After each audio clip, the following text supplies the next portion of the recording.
This morning is all about relationship goals. Are you unequally yoked? And if you are, now what? Now what? What do you do now? Yesterday, I dealt with being unequally yoked. Little bit of review, then I'm gonna head right into the thing. I said you can be unequal. We always so caught up into, man, if I can just get the right him, her, she, he, if I can just get the right girl that's in church, the right guy that's in church, then everything is good to go. Now, I shared yesterday that that ain't always the case because you can be unequally yoked financially, emotionally. You can be unequally yoked educationally. You can be unequally yoked physically. Then, of course, you can be unequally yoked spiritually. This morning, I got three more for you.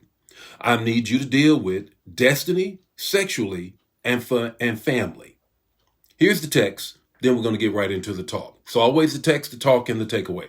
The text is the same one yesterday, 2 Corinthians 6:14.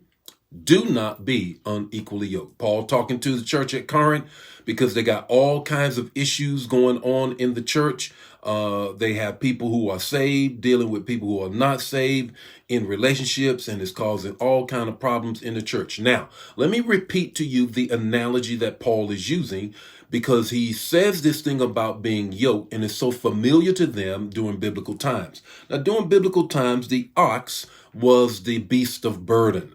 Other than a camel, the ox carried the burden, heavy loads, and what have you.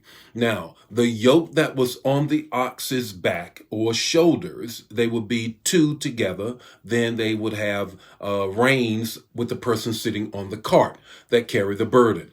Now, they could be unequally yoked by height. They could be unequally yoked by weight. They could be unequally yoked by strength. If they were unequally yoked, then they would end up going in circles or not able to carry the burden. The same thing in relationships. When you are unequally yoked, trust me, you will not be able to carry the burden in a relationship. Every relationship has a burden. Every relationship has issues. Every relationship, you will not be able to carry that burden. And you will ultimately end up going in circles when you are unequally yoked.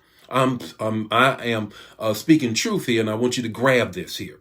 Speaking truth, and if I was in the church, I'd always say, you know what, I'm preaching better than you responding. So now, here are the three things that I need to just kind of wrap this unequally yoked thing up.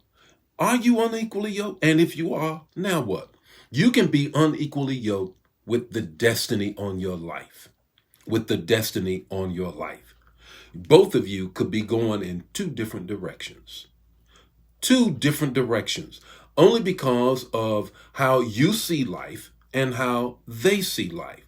So when you connect with somebody, you got to make sure, are we going in the right direction? Are we going in the same direction? You know what? You can make a lot better ground and faster ground if both of you are going in the same direction. Now, in Deuteronomy, the 6th chapter, it says that one should then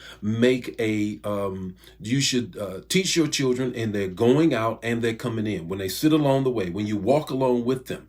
And when you do this, Deuteronomy 6, it then tells you that you are explaining your faith to them. Here's the family piece.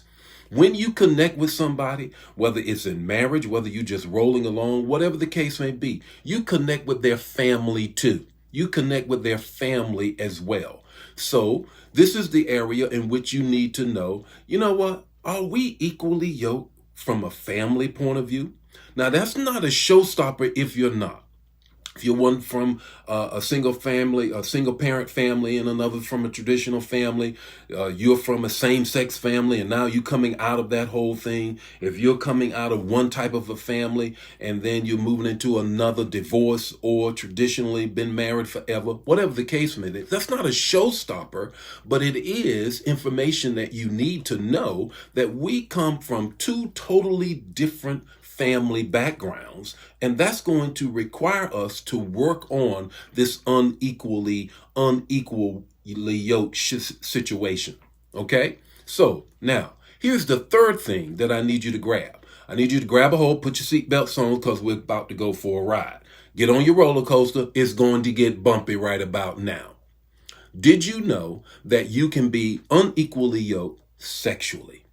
That's right, I said it on Morning Manna. I sure did say it. And it's something that we have to deal with. Two things I have found as a pastor in the Lord's church and as a bishop in the Lord's church. And that is two things we don't ever want anybody to talk about over the pulpit, period. We don't want you to talk about sex, and we don't want you to talk about money.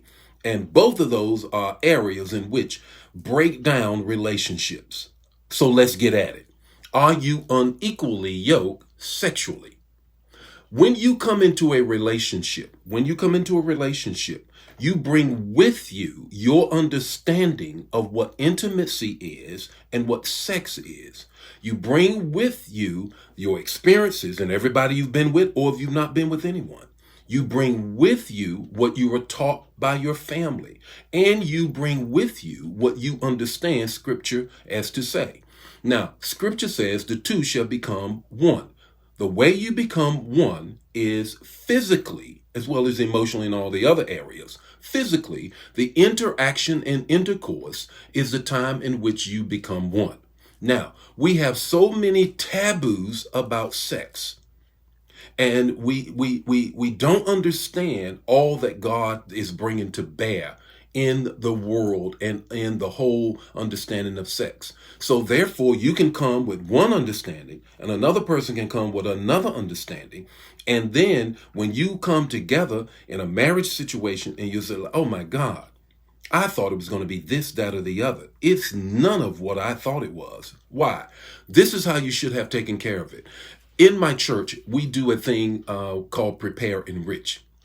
It covers all these areas that I have talked about.